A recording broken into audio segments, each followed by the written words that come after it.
I gotta say, I like you with more hair, like you did like 5 years ago when I saw you. You should never ever cut your hair.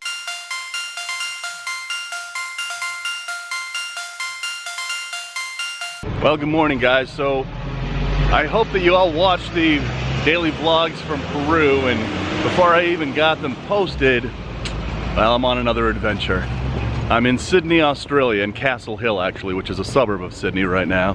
And I'm here, we got in yesterday, or today, or however it worked out. Anyway, I've been here before 5 years ago. I never got jet lag when I arrived here, and man, I was actually kind of screwed up from it last night and yesterday, and I don't know, but I think I'm fine now. But anyway, I've got my morning coffee. It's Sunday morning right now, and today is the day of the Castle Hill Reptile Expo, and that's one of the reasons why I came out here. So it's going to be so cool to see all the reptiles that people are working with in Australia. Because of Australian regulations, nothing comes in and nothing goes out as far as reptiles are concerned. So it really leaves people to have to work with native stuff, and the morphs that they're working with in that native stuff is stuff that we won't see in the United States or Europe because, you know, again, they can't get it out of Australia. But anyway, it's going to be awesome to go check out that expo. So I'm walking back to Adrian's house, and that's what we're about to do. All right, you guys, look at this line out here.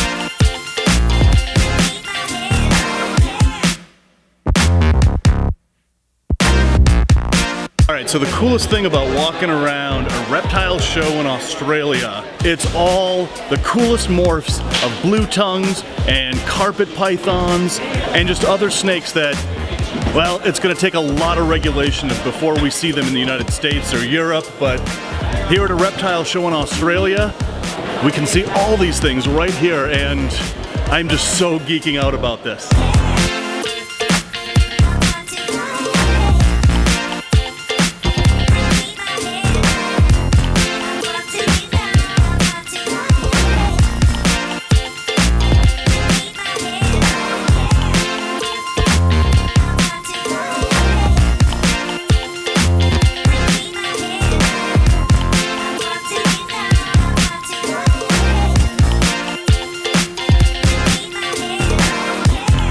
Alright, so it's about noon right now, and this show is still going strong. These guys are really into their reptiles down here, and it's so cool to walk around and not only see all the herps, but just talk to the people that are here. And the one question that I get asked the most from the people here are, what kind of ball pythons do you work with?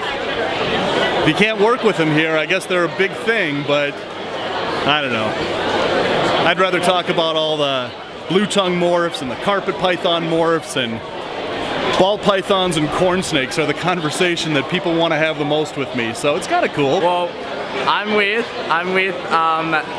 my mate and his girlfriend. We're all the family of herpers, and yeah, no, it's pretty good. There are good variety of snakes and things down here. It's pretty interesting. That's cool to see this guy around here.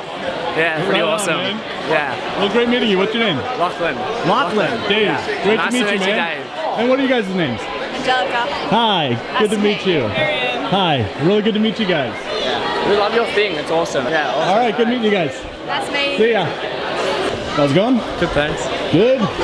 I gotta say, I like you with more hair, like you did like 5 years ago when I saw you. You should never ever cut your hair. All right, guys, so after walking around this place for a while, one of the coolest snakes that I've seen here so far are the silver pepper carpet pythons. They're a pure mutation that I hatched back in 2007 from a pair of wild-type Murray Darlings. It's a recessive trait. Proved them out, outcrossed them to some albino Darwins and a couple other animals.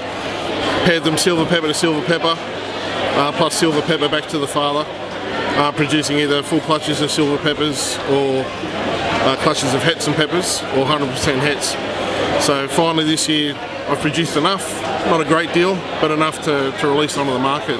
So quite an exciting and new mutation. It'll be interesting to see what people do with them in the future. No one's really worked with them. I'm the first person that's had them, first time to release them. So the pepper pairs, 16,000 a pair. For a pepper male and a het female, they're 11,000, and down through to 6,000 for a head-to-head pairing.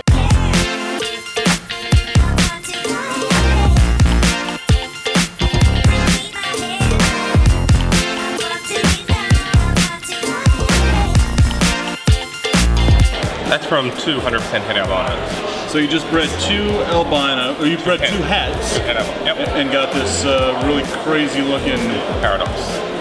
calico looking paradox. Yep. So head to head? Yeah, het to het. Yeah, het jag to caramel het. 66% het albino too. Yep. That's great.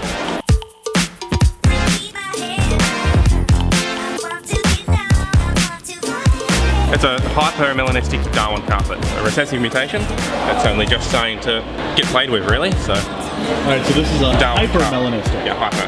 Yeah. Darwin. So one of the really cool differences between a show here in Australia and a show in like Canada or the United States is that we've got a couple hours left of this show, and there are a lot of empty slots in these display racks. So granted, there's not a reptile show every weekend here like there is in the United States, so you gotta kind of buy when the show happens, but a couple hours left, and there's a lot of empty slots, so that's actually really cool. So right over here are some of the most amazing blue tongue morphs I've ever seen.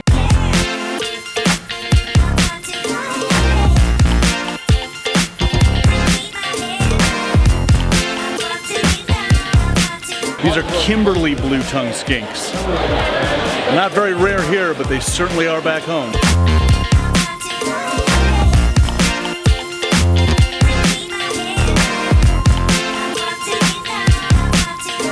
This is an exact blackhead.